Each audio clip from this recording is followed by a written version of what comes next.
பகிரங்கமா திமுக அரசை வந்து அவ்வளவு தாக்கி சொல்லிட்டு இருக்கீங்க, பதிவிட்டு இருக்கீங்க. ஏன் உங்களுக்கு அப்படி ஒரு கோபம்? கருணாநிதி வந்து திருவாரூர்லேருந்து வந்தபோது ரயிலில் டிக்கெட் எடுக்காமல் வந்தேன் அப்படின்னு சொல்லி அவரே தன்னுடைய பதிவில் செய்திருக்காங்க. மிக குறிப்பாக இன்னைக்கு பிரதமர் மோடி வந்து சென்னையில் பொதுக்கூட்டத்தில் பேசும்போது கூட திராவிட கட்சி மிக குறிப்பாக திமுக அப்படின்றது கொள்ளைக்கார கும்பல், தமிழக வளங்களை சுரண்டிய கும்பல் அப்படின்னு பேசுறாரு. திமுகவை அழிப்புன்னு சொன்னால் இந்தியாவே இருக்காது அப்படின்னு சொல்லி வெளிப்படையாக வந்து ஒரு அறிக்கை கொடுக்குறாங்க. அப்படின்னா அவர்கள் எந்த அளவுக்கு வந்து மாஃபியா சர்வாதிகார பேச்சு போக்கில் ஈடுபடுகிறார்கள் அப்படின்றத நம்ம பார்க்க முடியும். 111 கிலோ ஒரு போதைப் பொருளை கண்டுபிடிச்சிருக்காங்க ராமேஸ்வரம் கடல்ல. அதுக்கு அதோட மதிப்பு 110 கோடி ரூபாய் அப்படின்னு சொல்லி சொல்றாங்க. தமிழகம் வந்து போதைப் பொருளின் கூடாரம், போதைப் பொருளின் என்ன சொல்றாரு நம்மளுடைய எதிர்கட்சி தலைவர் எடப்பாடி பழனிசாமி அவர்கள் வந்து போதைப் பொருட்களின் பெட்டகம் அப்படின்னு சொல்றாரு.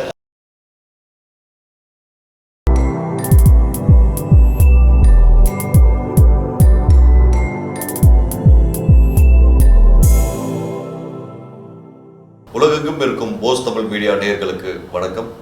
இன்னைக்கு நம்ம ஸ்டுடியோக்கு வந்திருக்க சிறப்பு விருந்தினர் திரு விவசாயி ஜெயராமன். இவரை பற்றி ஒரு சின்ன சுருக்கம் சொல்லி ஆகணும்.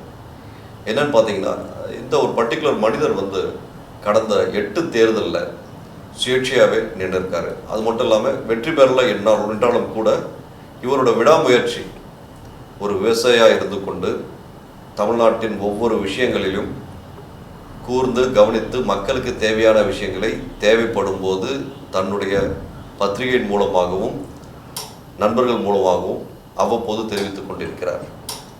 இவர் பகிரங்கமாக மாநிலத்தில் உள்ள ஆளும் கட்சியை எதிர்த்தாலும் இவருக்கான நிலைப்பாட்டிலிருந்து என்றென்றும் மாறியதே கிடையாது. வாருங்கள், இன்று அவரிடம் சற்று விவாதிக்கலாம். ஐயா வணக்கம். வணக்கம். எப்படி இருக்கீங்க ஐயா? ரொம்ப அருமையாக அட்டகாசமாக இருக்கேன். எலெக்ஷன் 2024 வந்து இன்னும் வேகமாக இருக்கேன். தேர்தல் ஜுரம் உங்களுக்கு வந்து விட்டது? நான் தேர்தலில் போட்டியிடுவதால் அரசியல் கட்சிகளுக்கும் ஆளுநர்களுக்கும் அதிகரித்து விட்டது தேர்தல் ஜுரம். ஸோ உங்களுக்கு ஜுரம் வரல, மற்றவர்களுக்கு இல்லை, அவர்களுக்கு ஜுரத்தை வர வைக்கிறது தான் நம்ம. சந்தோஷம் ஐயா. ஒரு ஆச்சரியமான விஷயம், கிட்டத்தட்ட ஒரு 8 தேர்தல் கிட்டத்தட்ட நான் கேள்விப்பட்டேன். ஸோ 8 தேர்தல் விடாமுயற்சியாக சுயேட்சையாக நின்று உங்களுக்கான ஒரு நிலைப்பாட்டிலேருந்து ஒரு எல்லளவு மாற்றம் இல்லாமல் இருக்கீங்க. ஏன் அப்படி ஒரு ஸ்ட்ராங்கான நிலைப்பாடு? தேசத்தின் மீதும் இயற்கையின் மீதும் இருக்கின்ற பற்று, வேற ஒன்றும் சொல்றதுக்கு இல்லை. இதை தாண்டி வந்து சமூக ஆர்வலர்கள் படுகின்ற பாடு, விவசாயிகள் மீது தொடுக்கின்ற தொடர்ந்து ஆளுங்கட்சியினர், அதிகார வர்க்கத்தினர், அதன் அரசு கூலிகளாக இருக்கின்ற பலரும் தொடுக்கின்ற போர், நாமெல்லாம் சோறு தான் சாப்பிட்றோம் அப்படின்றத மறந்தவர்களுடைய அந்த மனநிலையிலிருந்து அவர்களை வந்து மழுங்கடிந்த அந்த மனநிலையிலிருந்து விழிப்படை செய்வதும், இதுக்கெல்லாம் ஒரே தீர்வு அப்படின்னா அரசியல் மாற்றம் ஒன்று தான் அப்படின்றதும், தொடர்ந்து விவசாயின்னா அவன் கோவணம் கட்டவன் தான் இருக்கணும், தெருவில் வந்து பிச்சை எடுக்கும் நிலையில தான் இருக்கணும், எப்பவும் கையேந்தியக்கூடிய சூழ்நிலையில் தான் இருக்கின்ற அந்த பார்வையை மாற்றணும் அப்படின்னா அரசியல் மாற்றம் தான் தீர்வு அப்படின்ற வகையில் தொடர்ந்து தேர்தல் காலத்தில் நீங்கள் பார்க்கும்போது ஒரு நவீன விவசாயம் மாதிரி தான் இருக்கீங்க. ஏன்னா நம்ம சொன்னாதான் வந்து மக்களுக்கே தெரியும் ஒரு இந்த மாதிரி ஒரு விவசாயம் சொல்லிட்டு. ஆனால் அவங்களை பார்க்கும்போது ஒரு சாஃப்ட்வேர் கம்பெனியில் வேலை செய்கிற ஒரு மனிதர் மாதிரி தான் தெரியுறீங்க. அதனால தான் வந்து விவசாயின்னா வந்து கோவணம் கட்டிட்டு இருக்கிறது தான் விவசாயி அப்படின்ற பார்வை மாற்றணும் அப்படின்றதுக்காக தான் நம்ம நவீன விவசாயம் அப்படின்றது இப்போ இருக்கிற கால சூழலுக்கு ஏற்ற மாதிரி விவசாயத்தில் நவீனங்களை புகுத்தி அதன் மூலம் வந்து வருவாயை ஈட்டுவது அப்படின்றத தாண்டி விவசாயிகளில் பெரும்பாலானவர்கள் வந்து மழுங்கடிக்கப்பட்டவர்களாக இருக்கிறாங்க. மிக குறிப்பாக வந்து விவசாய பொருட்களை மதிப்பு கூட்டப்பட்ட பொருட்களாக விற்பனை செய்வது தான் அவர்களுக்கான லாபம் அப்படின்றத தெரிவிக்காமலேயே அரசு திட்டங்கள் பல இருந்தால் கூட அடித்தட்டில் இருக்கிற விவசாயிகளுக்கு கொண்டு போய் சேர்க்கறதுல சுணக்கம் இருக்குது. தொடர்ந்து வந்து அந்த சுணக்கத்தை ஏற்படுத்திட்டு இருக்காங்க. திட்டமிட்ட சதிகார கும்பலின் முகத்திரை கிழிக்கணுன்றதுக்கு நம்ம தேர்தலை பயன்படும். சதிகார கும்பல் யாரும் மீன் பண்ண வரீங்க? ஆட்சியாளர்கள், அதிகார வர்க்கத்தில் இருப்பவர்கள், அதன் அடிவடிகளாக செயல்படுகின்ற பல அரசு கோழிகள். உங்களுக்கு ஏன் சார், நானும் உங்களோட சமூக வலைதளங்கள் எல்லாமே ஃபாலோ பண்ணிட்டு வந்துட்டு இருக்கேன். கடந்த 3 ஆண்டுகளாக வந்து பகிரங்கமா திமுக அரசை வந்து அவ்வளோ தாக்கி சொல்லிட்டு இருக்கீங்க, பதிவிட்டு இருக்கீங்க. ஏன் உங்களுக்கு அப்படி ஒரு கோபம்? தமிழகத்தில் அதிகமாக ஆட்சி செய்தவர்கள் அப்படின்னு சொன்னால் என்னை பொறுத்தளவுக்கு திமுக கட்சியை சார்ந்தவர்கள் தான். அவர்கள் தான் வந்து நான் வந்து தமிழகத்தை நிலைநிறுத்தியவன் அப்படின்னு சொல்கிறாங்க. தமிழுக்காகவே எங்கள் உயிரை கொடுத்தோம் அப்படின்னு சொல்கிறாங்க. தமிழின தலைவர், முதலறிஞர் அப்படின்லாம் சொல்கிறாங்க.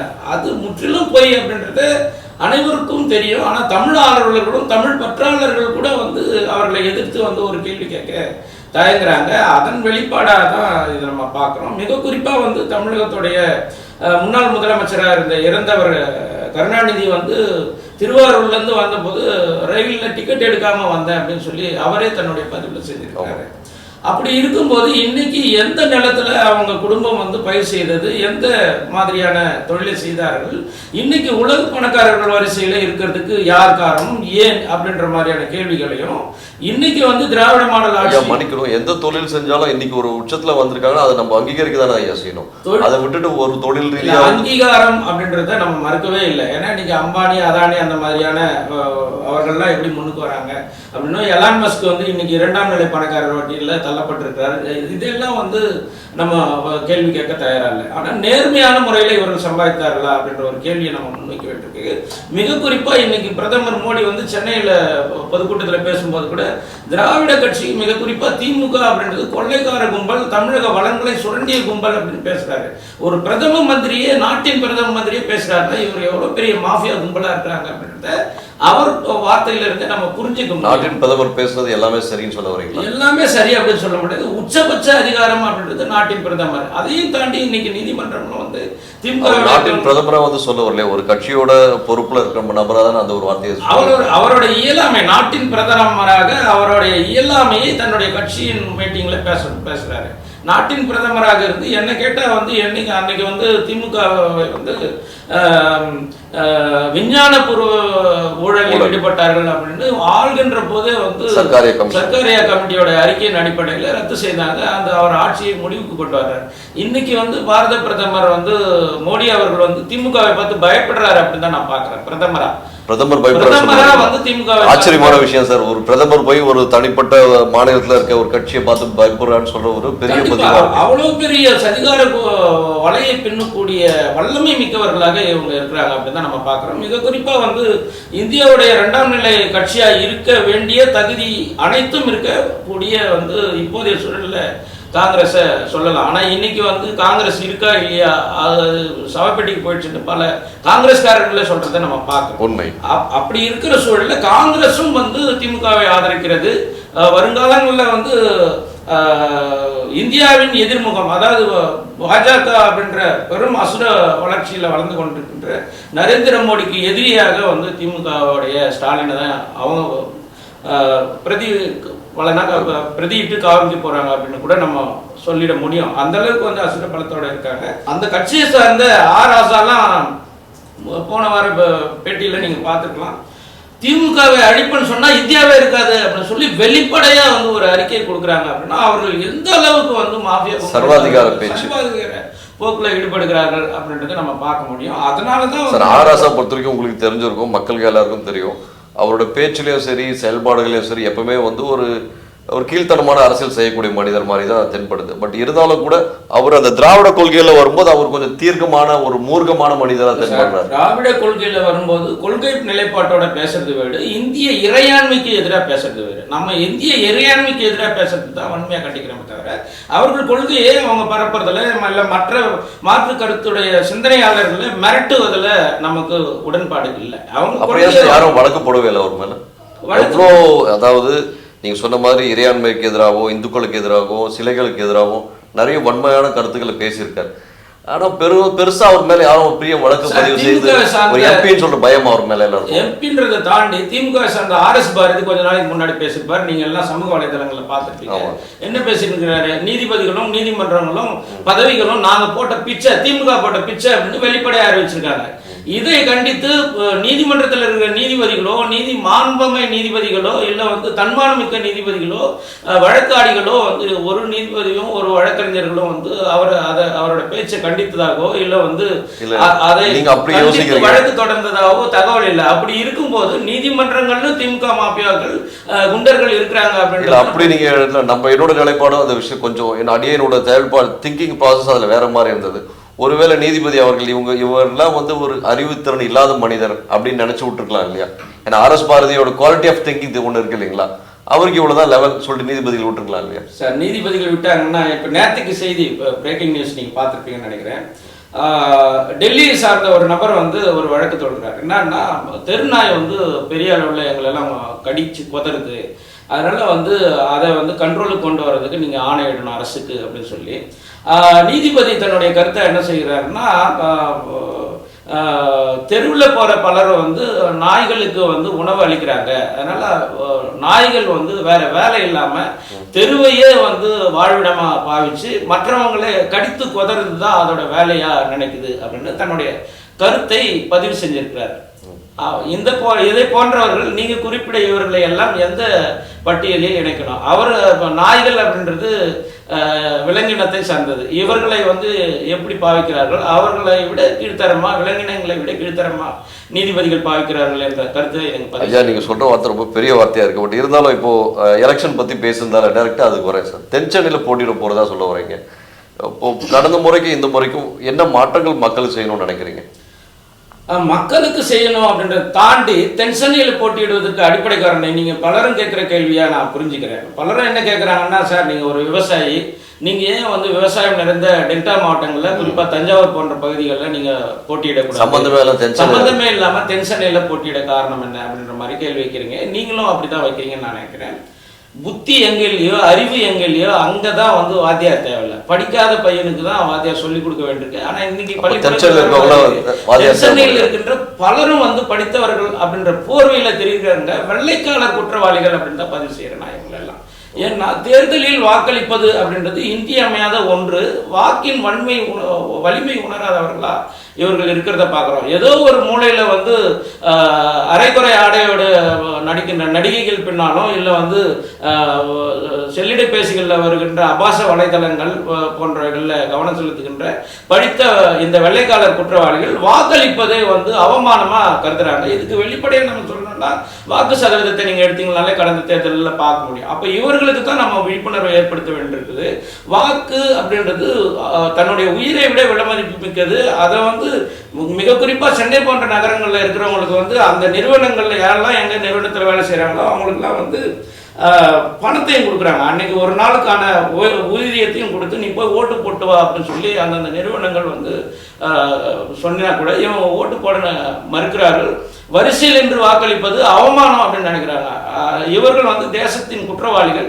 அவர்களுக்கு தான் நம்ம புத்தி சொல்ல வேண்டியிருக்கு. அதனால தான் வந்து இங்க இருக்க. அதை தாண்டி வந்து பெரிய பெரிய மாஃபியா கும்பல்களின் தலைவன்களும் சென்னையை தான் வந்து முகாமிட்டிருக்கிறார்கள். அவர்களுக்கும் நம்ம புத்தி அத்தியாவசியமா இருக்கு. ஜாஃபர் சாதிக் பத்தி பேச வரீங்களா? இல்ல திடீர்னு 100% வாக்குப்பதிவை பத்தி பேசுறீங்க, திடீர்னு ஜாஃபர் சாதிக்கு டைரக்டா கொண்டு வரீங்க. இதுல அவர் மற்றொரு விதிவிலக்கா என்ன அப்படின்றதான் நம்மளுடைய கேள்வி. இன்னைக்கு காலையில பிரேக்கிங் நியூஸ் வந்து 111 கிலோ ஒரு போதைப் பொருளை கண்டுபிடிச்சிருக்காங்க ராமேஸ்வரம் கடல்ல. அதுக்கு அதோட மதிப்பு 110 கோடி ரூபாய் அப்படின்னு சொல்லி சொல்றாங்க. நீங்க சொன்ன அந்த ஜாஃபர் சாதிக்கு வந்து அவரிடம் கைப்பற்றப்பட்ட அந்த 6 கிலோ மெத்தப்பட்டமனோட போதைப் பொருளோட மதிப்பு அப்படின்னு பாத்தீங்கன்னா கிட்டத்தட்ட 180 கோடி ரூபாய் அப்படின்ற புள்ளி. ஓவரால் அவருடைய 2000 கோடின்னு சொல்லி 2000 கோடி போதைப் பொருள் கடத்தலில் ஈடுபட்டார் அப்படின்னு சொன்னா கூட கைப்பற்றப்பட்ட பொருட்கள் மிக குறிப்பா வந்து தமிழகம் வந்து போதைப் பொருளின் கூடாரம், போதைப் பொருளின் என்ன சொல்றாரு நம்மளுடைய எதிர்கட்சி தலைவர் எடப்பாடி பழனிசாமி அவர்கள் வந்து போதைப் பொருட்களின் பெட்டகம் அப்படின்னு சொல்றாரு. இந்த எடப்பாடியார் பத்தி சொன்னதால இப்ப எலெக்ஷன் நேரம் வந்தாதான் எடப்பாடியார் வந்து அடிக்கடி தென்படுறாரு. சில நேரங்களில் எடப்பாடியார் வந்து இருக்காரான்னு கூட கேள்விக்குறியா இருக்கு. ஏன்னா கடந்த சில மாதங்களா பார்த்தீங்கன்னா நிறைய பிரச்சனைகள் நாட்டில் வளர்ந்துட்டு இருக்கு. அப்படி இருக்கும்போது எடப்பாடியார் திடீர்னு வராரு, திடீர்னு எல்லாம் போயிடுறாரு. திடீர்னு எடப்பாடி பத்தி எஸ்ஆர் பத்தி நீங்க பேசும்போது ஆச்சரியமா இருக்கு. ஆக்சுவலி தேர்தல் வந்தால் இவர்கள் எல்லாம் விழித்துக் கொள்பவர்கள். அதை தாண்டி வந்து தமிழக மக்கள் எதை பேசினா வந்து நமக்கு ஓட்டு போடுவோம் அப்படின்ற மாதிரியும் நம்ம பார்க்க வேண்டியிருக்கு. மிக குறிப்பாக எடப்பாடி பழனிசாமி கடந்த நம்ம சட்டமன்ற தேர்தல் சட்டப்பேரவை கூட்டத்தொடரில் வந்து சிறுபான்மையினராக இருக்கின்ற சிறையில் அடைக்கப்பட்டிருந்த குற்றவாளிகளாக இருக்கிற 20 வருடங்களுக்கு மேலாக சிறை தண்டனை அனுபவிக்கிறவர்களை விடுதலை செய்யணும் அப்படின்ற ஒரு கோரிக்கை வச்சிருப்பாங்க. அதை நீங்க பார்த்துருப்பீங்கன்னா இதெல்லாம் வாக்கு வங்கி அரசியலை நோக்கிய பயணமாக தான் நம்ம பார்க்கிறோம். எடப்பாடி பழனிசாமி பொறுத்தளவுக்கு நம்மளுடைய கர்ம வீரர் காமராஜர் அவர்கள் சொன்னது போல தமிழகத்தில் இருக்கிற திராவிட கட்சிகள் வந்து கூட்டு பங்காளிகள், கூட்டு களவாணிகள், கூட்டு திருடர்கள் அப்படின்றத இவர்கள் நிரூபித்துக் கொண்டே இருக்கிறாங்க. நீங்க எந்த வழக்கா இருந்தாலும் சரி, இப்ப சமீபத்தில் நடந்த சட்டப்பேரவை கூட்டத்தொடரில் கூட மோடியை எதிர்க்கணும்னா நீங்களும் நாங்க வாங்க, நீங்களும் நாங்க அண்ணன் தம்பி அப்படின்னு ஸ்டாலினே வந்து எடப்பாடி பழனிசாமிக்கு அழைப்பு விடுத்ததையும் நீங்கள் பார்க்குறோம். அதனால் நான் ஆளுங்கட்சியாக இருக்கும்போது உனக்கு 70 விழுக்காடு, எனக்கு 70 உனக்கு 30, நீ எதிர்கட்சியாக இருக்கும்போது உனக்கு 30 எனக்கு 70 அப்படின்றதா இவர்களுடைய நிலைப்பாடாக இருக்குது. நம்ம திருட்டை வேற ஒருவன் வந்தால் கண்டுபிடிச்சிடுவோம், நம்ம 2 பேருக்குமே ஆபத்து அப்படின்ற மனநிலையில் இவர்கள் பயன்படுத்துவதற்காக அடிக்கடி வந்து எடப்பாடி பழனிசாமி காணாமல் போகிறார். இதில் ஒன்றும் ஆச்சரியப்படுறதுக்கு ஒன்றும் இல்லை.